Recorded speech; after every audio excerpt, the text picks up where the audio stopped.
Timur, terkhususnya warga Samarinda. Di sini saya tidak sendiri, terkhususnya di sini saya berdiri bersamanya dengan Ayah selaku ahli ekonom, lalu Ana selaku ahli lingkungan, dan juga Karen selaku perwakilan mahasiswa. Terakhir ada Hilma selaku peneliti pada isu kali ini.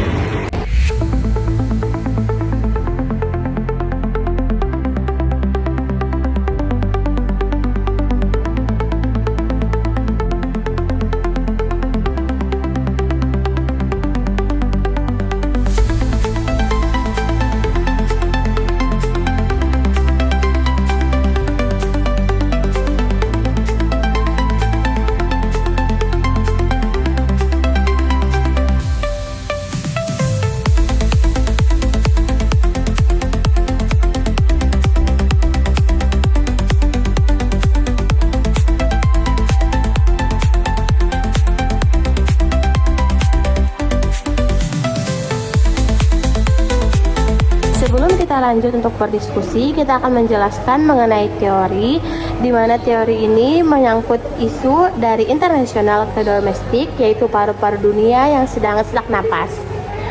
Nah, teori yang dipakai adalah teori sistem politik dari Gabriel Almond yang menjelaskan bahwa politik dalam suatu negara merupakan sistem yang terdiri dari berbagai aktor dan lembaga yang saling berinteraksi.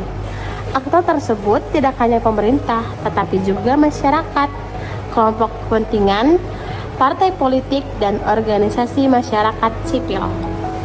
Menurut Almond, interaksi domestik dimulai dari input, yaitu tuntunan dan dukungan dari masyarakat terhadap pemerintah.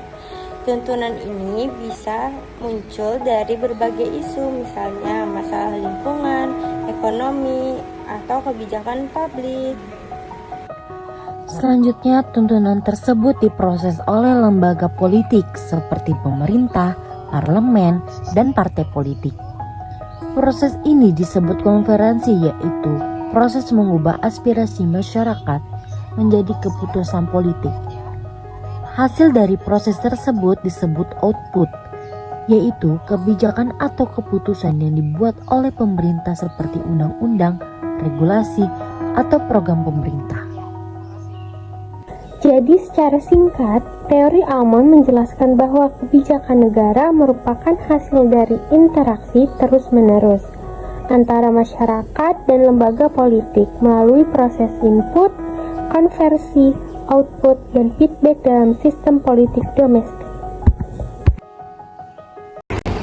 Nah, kalian tahu nggak sih guys, kalau Kalimantan Timur ini sebagai penyumbang devisa terbesar di wilayah Indonesia sendiri terkait pengeksporan hasil tambangnya. Nah, kita tanya langsung aja, menurut Ayah selaku ahli ekonom, apakah hal tersebut memang sebergantung itu terhadap ekspor dengan dampaknya yang cukup tinggi terkait merusak alam di wilayah Kalimantan Timur itu sendiri? Nah, teman-teman, khususnya di Kalimantan sendiri, di Samarinda sendiri, kita harus realistis sih, Bin. Nah, kebutuhan ekspor kita kan tinggi karena mesin utama ekonomi dan juga pendapatan daerah. Tanpa ekspor sumber daya, APBD kita itu bisa anjlok dan pembangunan juga bisa mandek. Jadi kita butuh banget duitnya untuk bisa infrastruktur. Dan kita tahu sendiri kalau Kalimantan itu kan penyumbang ekonomi terbesar juga ya, khususnya juga bagian pertambangan. Jadi juga kita harus tahu kalau misalnya di Kalimantan sendiri itu walaupun memang khususnya dia penyumbang ekonomi terbesar, tapi ternyata banyak loh dampak-dampaknya dari adanya kerusakan-kerusakan lahan itu, teman-teman. Nah, tapi ya, ini yang namanya fenomena interdomestik. Permintaan luar negeri atau inter itu tinggi, tapi dampaknya ke kita yaitu domestik sendiri itu kerusakannya nyata. Kita ekspor sumber daya, tapi kita impor bencana. Jadi kita kayak kita masih ngasih sumber daya kita tapi kita dapat bencananya. Benar-benar. Nah, hutan gundul, lubang tambang di mana-mana, apa gunanya angkut ekonomi? Nah, ini kalau kualitas hidup kita tuh turun gitu. Betul. Dari menyambung dari anak ya, ada masalah yang lebih ngeri sebenarnya secara sains ya. Kalimantan itu kan tepat di garis 0 derajat khatulistiwa kan ya. Iya, benar. Paparan radiasi sinar matahari di kita itu paling tinggi. Masalahnya kerusakan lingkungan akibat sistem produksi global itu nggak dikenal batas negara. Betul tuh, aku juga kayak ngerasa kalau misalnya kita jalan ya ke kampus naik motor apalagi jam 12 siang, itu tuh panasnya itu tuh berasa banget. Kalian masih jalan dulu ada sih? Itu kayaknya kita deket banget sama matahari gitu ya. Bisa Samarinda ini matahari itu satu orang satu nih. Iya, apalagi kalau kita lewat bagian AWS itu gila tuh. Debunya tebal banget lagi ya. Itu juga mungkin karena lapisan ozon itu menipis ya dari global warming. Ironisnya Kalimantan yang harusnya jadi paru-paru dunia, kan kita tahu nih Kalimantan itu hutannya banyak lebat gitu kan, orang tahu. Kan harusnya kita jadi paru-paru dunia nih katanya buat nyerap karbon. Malah hutannya makin tipis karena tuntutan produksi tadi.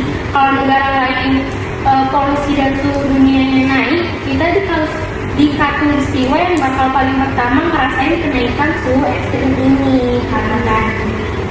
Berarti dari hal-hal tersebut kayaknya kita ini cuma kena getahnya dari industri kita yang cukup tinggi, dari industri yang ada di dunia maupun negara-negara lain. Padahal kan benteng pertahanan kita yaitu hutan itu sendiri. Justru kita malah merusak sendiri dari ekspor ke luar negeri. Nggak cuma kita sih, Bin. Flora sama fauna kita juga banyak yang endemik. Mereka punya ambang batas suhu buat bertahan hidup. Kalau suhu naik akibat kerusakan sistem ini, mereka nggak bisa adaptasi jadinya kan. Orang hutan, kusut mahakam, itu semua terancam punah. Bukan cuma karena kehilangan habitat, tapi karena perubahan iklim di mikro Kalimantan ini jadinya kayak rusak gitu. Oke. Iya ya, kasihan banget gimana keadaan anak dan cucu kita nantinya ngelihat pesut mahakam, orang hutan, hewan-hewan yang lainnya, karena suhu ekstrim di dunia ini sangat meningkat gitu. Kasihan mereka cuma bisa melihat dari media sosial atau Google, cuman bisa dilihat di buku sejarah. Itu kasihan banget gak sih? Oke, aku tahu permasalahannya di sini tuh mengenai lingkungannya. Tapi bagaimana dengan ekonomi kita nantinya kalau misalnya kita memang stop untuk bagian lingkungan? Solusinya dari kalian gimana? Sedangkan kita tahu sendiri guys, teman-teman, ekonomi provinsi Kalimantan Timur itu per tahunnya aja di tahun 2025 tumbuh sebesar 4,53%. Nah, didorong oleh kinerja sektor pertambangan dan juga ekspor meskipun melambat dibandingkan tahun sebelumnya. Tetapi pada PDRB ADHB 2025 itu mencapai sekitar Rp 849,7 triliun loh, dengan PDRB per kapitanya Rp 208,33 juta, di mana sektor pertambangan tetap menjadi tulang punggung ekonomi di Kalimantan. Nah, sehingga kalau misalnya kita mau stop ekspor dari internasional ke domestik, kita juga nggak bisa langsung mau stop aja, karena kita juga bakal rugi sih nantinya. Menurut aku kita harus cari solusi yang benar-benar pas untuk bisa menyelesaikan masalah ini, ya biar ekonomi kita juga nggak berdampak, tetapi lingkungan kita juga masih tetap terjaga. Tapi pertanyaan ayah soal bangkrut itu bukan cuma soal angka di APBD kan? Coba lihat deh sekeliling kita. Kalau biaya kesehatan naik gara-gara ISPA atau biaya perbaikan rumah karena banjir yang sering datang, itu dihitung sebenarnya ekonomi kita juga rugi besar kan? Nah, kita cuma gali lubang, tutup lubang yang sebenarnya lubangnya jauh lebih dalam.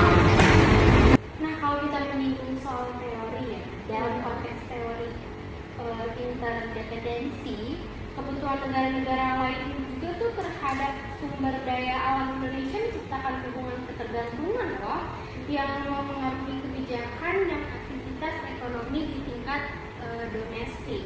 Akibatnya untuk memenuhi permintaan ekspor tersebut terjadi peningkatan eksploitasi sumber daya alam seperti pertambangan dan pembukaan lahan, seperti yang tadi sudah disebutkan teman-teman juga kan ya. Nah betul sih, aku misalnya bawa teori ya, setuju nih teori interdependensi nih. Karena kita melihat kan kalau misalnya dari hubungan internasional sendiri, teori interdependensi itu benar-benar mencakup keseluruhannya, di mana teori interdependensi kan memang ketergantungan ya negara lain dan negara lain. Dan sedangkan Kalimantan Timur ini dia nggak bisa lepas dari negara lain, karena dia juga mencari keuntungan dari negara lain kan untuk mengekspor. Nah, meskipun hal ini dapat meningkatkan pertumbuhan ekonomi dan pendapatan daerah, dampak yang muncul adalah meningkatnya deforestasi dan kerusakan lingkungan di Kalimantan Timur. Jadi dengan demikian faktor internasional yaitu seperti permintaan pasar global secara langsung itu bisa mempengaruhi kondisi lingkungan di tingkat lokal. Jadi tidak hanya di internasional aja, tapi juga domestiknya kena, khususnya di Kalimantan ini kan. Iya. Yang kita juga mungkin yang merasakan juga ya. Iya, dampaknya itu. Nah, dari daerah-daerah interdependensi yang tadi, ada nggak sih dari teman-teman sekalian sekiranya teori yang masih berhubungan dengan isu-isu yang ada dalam ini?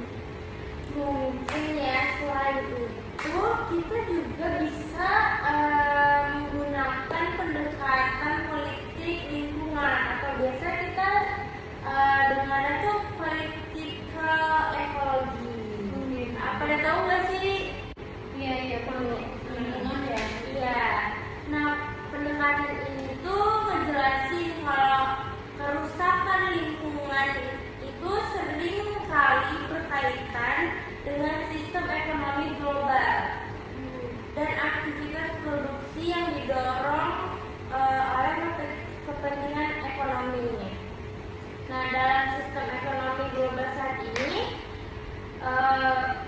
banyak banget negara-negara berkembang menjadi pemasok sumber daya alam untuk memenuhi kebutuhan industri negara lain. Jadi banyak banget negara-negara berkembang itu jadi pemasok gitu buat negara-negara lain. Nah, teman-teman, dari berbagai pandangan-pandangan tadi, terima kasih sudah memberikan pandangan yang cukup keren pada hari ini.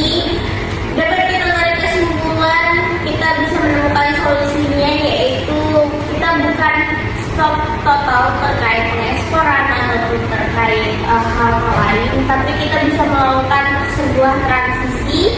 Kemudian kita harus mulai menekan industri yang emisinya lebih tinggi sehingga kita bisa mencapai goals yaitu emisi 0%.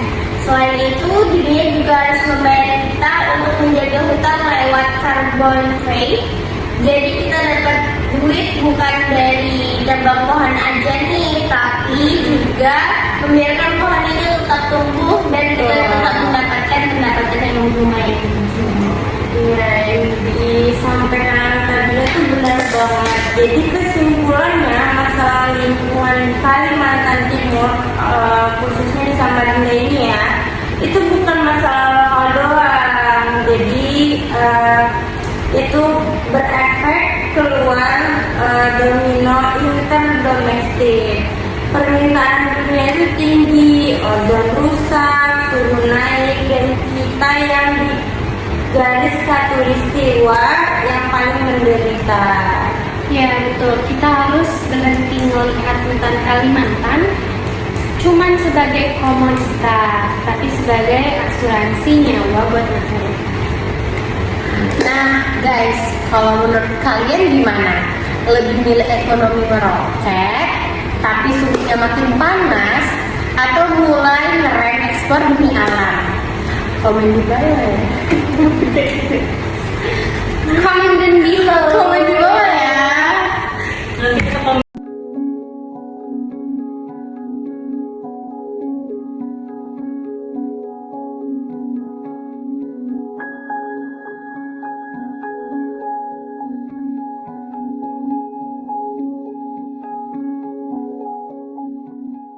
Borneo adalah pulau tropis terbesar ketiga di dunia setelah Greenland dan Papua.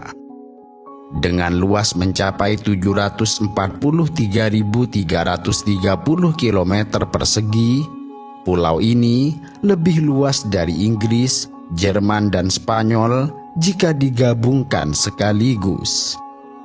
Bahkan, pulau ini menampung 3 negara sekaligus, meliputi Indonesia yang mencakup sekitar 73%, Malaysia yang meliputi 26%, dan Brunei Darussalam yang menduduki 1% di bagian utara pulau. Namun menariknya, meski pulau ini terbagi secara politik, kehidupan di hutan-hutan Borneo menyatu secara ekologis, dan ia adalah satu kesatuan hidup yang tidak mengenal batas-batas yang dibuat manusia.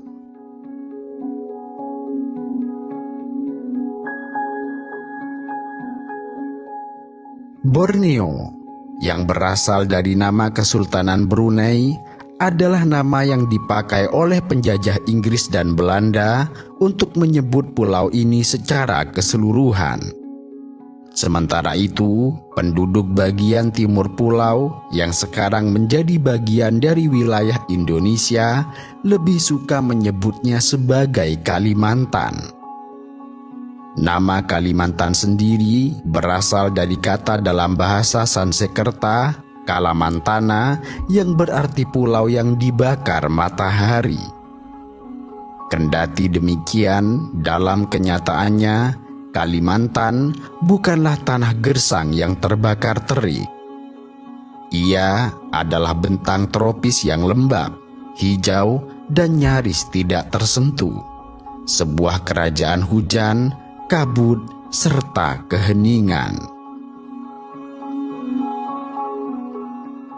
Secara geografis, Borneo didominasi oleh dataran rendah dan hutan tropis lebat, diselingi pegunungan, sungai-sungai besar, dan rawa gambut yang kaya akan karbon.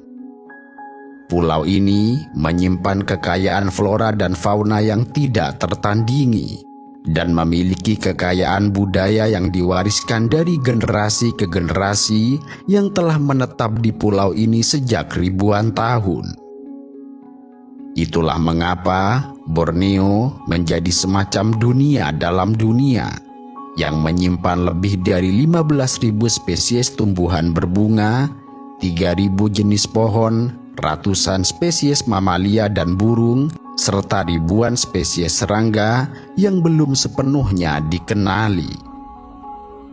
Karena itu, tidak berlebihan jika Borneo disebut sebagai mahakarya alam dalam arti yang sesungguhnya.